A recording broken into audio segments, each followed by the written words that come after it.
Hello students, and welcome to Lesson 8, Day 1.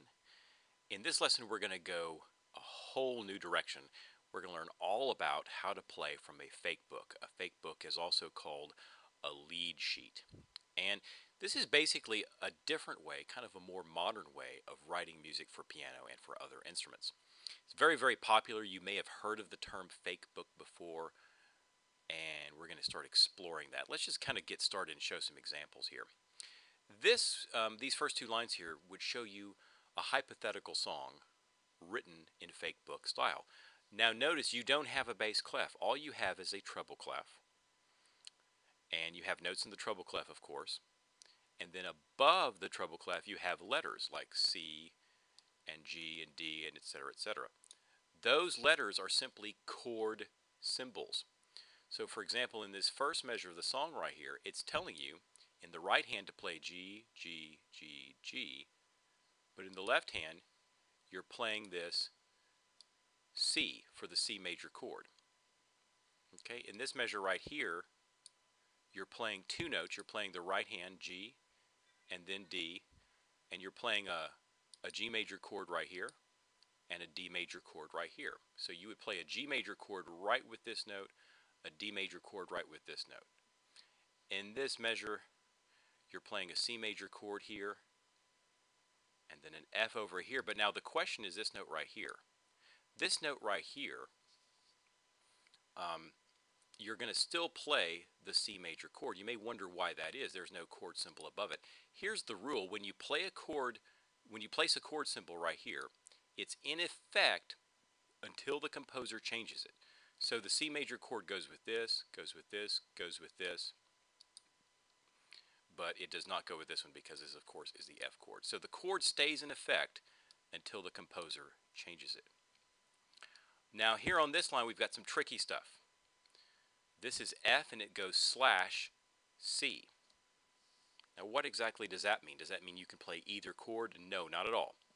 I have the explanation right here. You're going to play the F major chord, but you're going to play C on the bottom.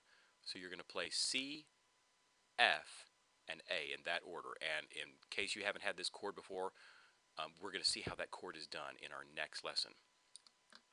And then this chord here, G slash B, we're going to play our G chord, but we're going to put B on the bottom. So we're going to have B, D, and G. That's the chord we're going to play. We've already played that chord, actually, in several of our previous songs.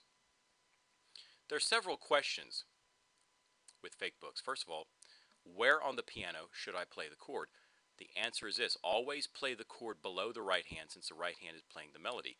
We want the listener to hear the melody, so the right hand is going to be playing the melody where it's written, and the left hand chord you want to play somewhere below. Now you can maybe play quite a bit below it, or maybe just right below it. It doesn't really sound good on your piano to play chords really, really, really low on the piano.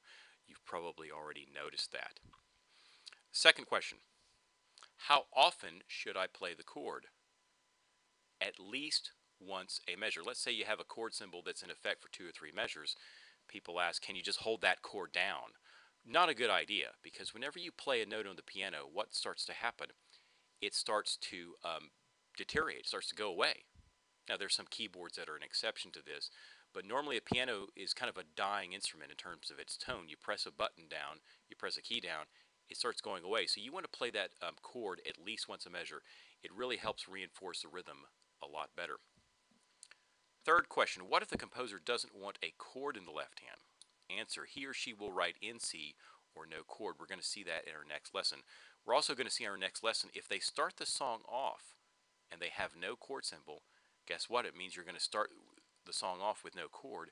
You're not going to play a chord until he says to play it. Second of all, what style should I play the chord? That's up to you. We've learned several different styles of playing chords. We've learned about Alberti bass. We've learned about march style, waltz style, rolled chord, block style. It's really up to you and your personal taste, and that's what's really nice about fake book playing. And whenever you go to a piano bar or any sort of club and you see a pianist, normally if they have music, they're going to have these lead sheets or these fake books. And that's simply because it allows the pianist to play in a much more improvisatory style. Jazz musicians only use fake books. Jazz musicians rarely play things from a full piano score with both treble clef and bass clef. And over the past few years in my teaching, I've noticed that some students really love fake book playing. They love fake book playing because it allows them to really express themselves, and they play with the chords in different ways.